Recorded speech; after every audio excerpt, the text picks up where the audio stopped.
Voilà, Yuval, je suis au Mexique, à Tijuana, c'est Ramsès qui tient la caméra. On en a profité, on a un peu de temps devant nous pour que je fasse une petite interview. Première question. Donc première question, quelle est l'actualité du staff dans le Vertifight? Alors, quelle est l'actualité du staff dans le Verti? À cette heure-ci, je trouve que dernièrement, avec le staff, on s'est un petit peu dédouané de l'électro, parce que ça fait quand même 3 ans qu'on est à fond dedans, et on a aussi nos vies. Il faut savoir une chose, c'est que la plupart, on a plus de 30 ans. On a, au-delà de l'électro, on a nos vies communes, sans parler de notre première passion qui est quand même la culture hip-hop avant tout. Même si aujourd'hui on est vachement, on a les pieds un et puis dans le hip-hop, l'autre dans l'électro à fond. Voilà, on minimise rien, on ménage quoi, on ménage personne. Sauf que bon, dernièrement, Steady, il s'est vachement occupé de l'international, ce qui est vraiment un travail de titan. Je sais pas si moi j'en serais capable. Faut nourrir faut parler tout le temps avec eux. Et des pays, il y en a beaucoup, des gens qui ont des questions, il y en a des millions. C'est même pas un travail, j'appelle ça un sacrifice à ce niveau-là. Moi, je m'occupe plus de tout ce qui est France et celui qui fait tampon entre nous deux, c'est Axon. Donc on a un staff qui nous connaissons bien. On sait quand on doit carburer à fond parce qu'on sent que à notre niveau le travail se relâche. Là dernièrement on s'était dit il est parti au Brésil pendant un petit moment, donc comme c'est très souvent lui qui s'occupe d'avoir les salles, on avait un peu les mains liées. Mais heureusement qu'il y a d'autres événements qui naissent à droite à gauche, histoire de créer la scène, de montrer que la scène nationale en France elle existe quand même sur le Vertifight. Même si les autres événements qui se font, c'est pas de la hauteur ou c'est pas de l'autorité du Verti, ça n'empêche que ça ramène toujours un peu d'événements, voilà, à une autre couleur, quoi. Ok. Et ce que je voulais dire, la polémique qu'il y a eu pour les démos du jury. Alors la polémique par rapport aux démos du jury, là, ça me concerne plus à moi parce que c'est moi qui ai monté au créneau.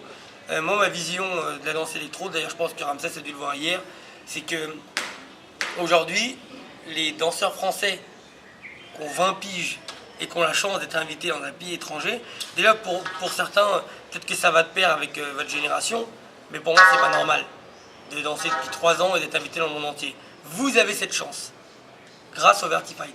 Vous avez cette chance, vous êtes invité. Tant mieux pour vous. Moi, à votre âge, il a fallu que j'attende 10 ans avant qu'un jour un danseur dans notre pays il me regarde et il m'invite quelque part. Je sais pas, inviter, ça veut dire offrir le billet. Bref. Et l'hôtel, tout ce qui va avec. Mais bon, mis à part ça, parlons de votre génération. Le truc, c'est que, au-delà du fait que vous soyez des danseurs et des grandes artistes, enfin des grandes sommités pour certains pays, et Ramsès l'a vu hier, vous êtes aussi des ambassadeurs. Ça veut dire que votre façon de parler, c'est-à-dire qu'un organisateur qui est là, qui organise ces événements depuis 3 piges, vous, quand vous arrivez, en imaginant que vous soyez un Ramsès, votre parole, ce que vous allez dire, elle est plus forte que l'organisateur qui ça fait 3 ans, qui s'échine à faire des événements pour sa culture, enfin la culture de son pays. Parce que vous êtes l'ambassadeur du pays où il y a les plus forts sur la planète, donc la France, l'ambassadeur du pays où la danse est née, et l'ambassadeur du pays qui fait rêver le monde entier. De nouveau encore la France. Le truc c'est que quand vous dansez, si vous faites une démonstration qui se dit de type un peu original, je dis pas la Trixie ou je sais pas, chacun voit sa forme de danse. Voilà, avec une consonance qui est un petit peu extérieure à l'électro à mes yeux.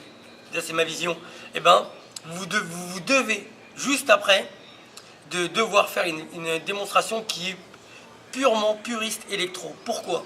Parce que les gens qui vous regardent, ils se disent, en tout cas moi je parle pour, non seulement, je parle pour les gens qui vont participer à la compétition, ils peuvent se dire que en dansant dans la vision de votre démo, ça peut agrémenter votre jugement pour les faire passer. Ils vont se dire ouais, si je danse comme ça, c'est comme ça que je peux passer. Mais non, parce que vous avez juste mis en avant une certaine originalité sur le moment, ou parce que vous avez voulu préparer votre démo selon votre petit coup de cœur et tout ce qui va avec. Le problème c'est que vous êtes dans un événement qui s'appelle Vertifight, et donc il y a des codes. Vous ne pouvez pas tout faire au Vertifight. C'est des codes qui sont régis par les membres du staff. C'est nous qui les régissons et c'est nous qui les mettons en accord avec l'organisateur. On ne met pas tout en accord, mais on se dit que les personnes qui vont aller en France, enfin à l'étranger qui vont nous représenter, on a envie qu'ils dansent exactement, parce que la démonstration que j'ai vu faire Sonia et les autres, c'est pas comme ça que vous dansez au Vertifight lors des battles. Alors moi je dis pas que vous n'avez pas le droit de danser comme ça, on n'est pas la Gestapo non plus. Hein. Mais je dis simplement, si vous voulez montrer une certaine forme d'originalité, n'oubliez pas que derrière, vous devez, vous devez vraiment montrer après l'autre facette de ce pourquoi ils vous ont invité. Parce que je pense pas que les gens vous aient invité pour cette forme de danse-là que vous avez dû produire, mais plutôt celle que vous faites pendant les battles. Et vous déméritez pas. D'ailleurs, pour moi, Speaker et Sonia, c'est des grands danseurs. J'ai rien à dire sur eux. Juste le jour où ils ont fait la démo, je me suis dit, ah, il vaut peut-être mieux intervenir maintenant, parce que sinon ça pourrait donner l'idée à d'autres personnes de penser qu'ils pourraient se permettre de danser et faire comme ils veulent. Non. Qui que ce soit que vous partez à l'étranger, que ce soit Jérém qui est parti à Montréal il n'y a pas très longtemps, ou que ce soit Ramsès que j'ai pu voir hier au Mexique, accueilli comme une rockstar, on aurait dit un ambassadeur diplomatique, enfin un corps diplomatique qui arrive dans l'événement avec une queue, et une sécurité quand il allait, même pour aller pisser, il avait une sécurité qui l'emmenait. Enfin, je veux dire, ça atteignait un truc que même dans la culture hip-hop, j'ai jamais vu. Dans la culture hip-hop, on a des stars, mais quand ils viennent en France, les gens, il y a une pudeur, enfin, personne n'est jamais à ce stade-là, même pas à la moitié. Vous avez la chance d'avoir des danseurs qui sont dévoués à vous et qui vous voient depuis des années et qui, quand ils vous voient en vrai, ben, moi j'ai vu à un moment donné, quand j'étais assis avec Ramsès, quand il y a eu la pause, les gens ont couru pour nous toucher, nous parler, enfin, c'est des choses qui, ça peut faire peur en même temps, mais c'est à ce moment-là qu'on se dit, on a un pouvoir sur ces gens-là. Et le but, c'est pas de profiter d'eux, mais c'est d'essayer d'aller dans la bonne direction. La bonne direction, c'est déjà sa démonstration, parce que c'est vraiment le préquel de ce qu'eux vont penser de vous, et en plus, c'est ce que vous allez dire. Ce que vous allez dire au speaker qui va leur formuler dans sa langue et qui va le dire à l'ensemble du public. Donc vous êtes des ambassadeurs, vous avez un pouvoir, il est incommensurable, vous savez même pas à quel point. N'y allez pas en pensant que vous êtes des danseurs, vous êtes beaucoup plus que ça aujourd'hui. C'est comme en cours, hein. C'est nous les profs, c'est les élèves. Hein. Voilà, c'est ça. Le monde et les élèves exactement. Voilà. La plupart des danseurs dans le monde entier, ce sont les élèves des Français, même s'il y a des danseurs étrangers qui sont très très très forts. Mais n'empêche qu'au niveau de la politique de la danse, dans le monde entier, c'est nous le staff qui dirigeons et c'est vous les danseurs français après qui devez le mettre en avant. Okay. Voilà, parce qu'on ne vous a jamais lâché, entre guillemets. La troisième question, ça serait La troisième question, ça serait comment vois-tu l'électro plus tard dans le futur? Qu'est-ce que tu envisages de faire? Ce que tu vois Pour ma part, l'électro dans le futur, j'espère qu'il y aura de plus en plus de Français différents qui partiront à l'étranger. Il faut savoir une chose, c'est que beaucoup de gens viennent vers nous en disant « Ouais, Yvan, on veut partir », mais tout le monde veut partir au Mexique, ou tout le monde en Colombie, ou tout le monde n'importe où. Le problème, c'est que si les gens demandent un Ramsès, c'est parce que c'est moi qui ai dit qu'il faut prendre Ramsès. À aucun moment. Moi, je donne jamais de nom. C'est simplement parce que c'est le mec du moment, ou c'est un mec qui les a touchés, ou c'est une forme de danse qui leur parle énormément, ou je sais pas. Mais toujours est-il qu'après, nous, au sein du staff, on essaye de faire les choses bien, de façon à ce qu'un Ramsès ou n'importe qui parte dans un événement qui s'appelle Vertifight, dans un pays, et ben, que la personne elle envoie bien les billets d'avion. Enfin, on essaie de vous aider avec notre expérience.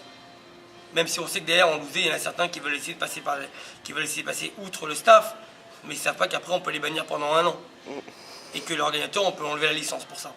Donc c'est vraiment, il y a vraiment des règles. En plus de ça, moi, le futur de l'électro, comme je dis, j'aimerais qu'il y ait beaucoup de Français qui partent. Pas moi, parce que moi, je trouve que je ne suis pas intéressant à mon niveau. Voilà, moi je suis bien pour la première fois, parler avec l'organisateur, créer une relation de proximité, qu'on se voit et qu'on discute, mais après, pour les prochaines fois, je ne suis pas utile. Hein, les danseurs, ils veulent pas voir Yuval, ils veulent voir le Ramsès, ils veulent voir Mia, ils veulent voir du Majestic, ils veulent voir, je sais pas moi, du Sia, du Missy, du Goku. Enfin, il y a tellement de danseurs avec du talent, du Kira et compagnie. Là, Braddock, je peux en donner beaucoup, mais certainement pas moi, qui ne danse pas du tout de la même manière que cette génération. Donc c'est pour ça que hier, quand j'ai lancé, j'ai dit aux speakers qui disent que la vraie il l'a pas dit, c'est dommage, mais je lui ai dit de le dire, que la vraie façon de danser, c'était pas ma façon à moi, mais plus celle de Ramsès. Et que moi, j'étais juste un membre du staff qui avait sa façon de danser. Mais ça, je pense qu'ils l'ont vu. Hein. Voilà. Et ils l'ont compris. Voilà. C'est ça que je voulais mettre en avant. Ça, c'est la deuxième chose. L'avenir de l'électro, grâce au championnat du monde qui tient la planète entière, et ben, on aura de plus en plus de pays qui vont venir. Hier, je pense que quand on arrive au Mexique, honnêtement, avec Ramsès, je pense qu'on s'est mangé une petite claque. Parce qu'on a vu un pays qui était à 8000 bornes chez nous, voire peut-être pas loin de 10 000, qui était aux antipodes de notre culture, qui ne comprenaient même pas ce qu'on disait, parce qu'ils parlent complètement. Et là, ils parlent espagnol, ils parlent pas du tout anglais. Enfin, ils sont vraiment à l'opposé. Le seul moyen pour eux de comprendre la politique, les nuances, les tons, les mœurs et tout ce qui va avec, c'est YouTube. Et les mecs, ils sont arrivés à faire des combis et une mentalité de groupe, on a dit des Français. Ouais, ça c'est vrai. Et voire même plus fort que certains groupes français. Les mecs, ils ont mort, ils étaient habillés parfaitement, ils avaient les tenues, ils étaient en équation. Ouais, ça c'est un truc que j'ai vu. Il n'y a aucun groupe qui n'avait pas une tenue. Ouais, ils avaient tous leur tenue. Tous leur tenue, un public. Ils viennent à l'arrache. Ils ouais. étaient tous préparés bien comme il faut. Hein, j'ai vu ça et moi j'ai pu voir aussi que les gens, une chose que nous on n'a pas en France, ils étaient à fond fédérés derrière leur drapeau.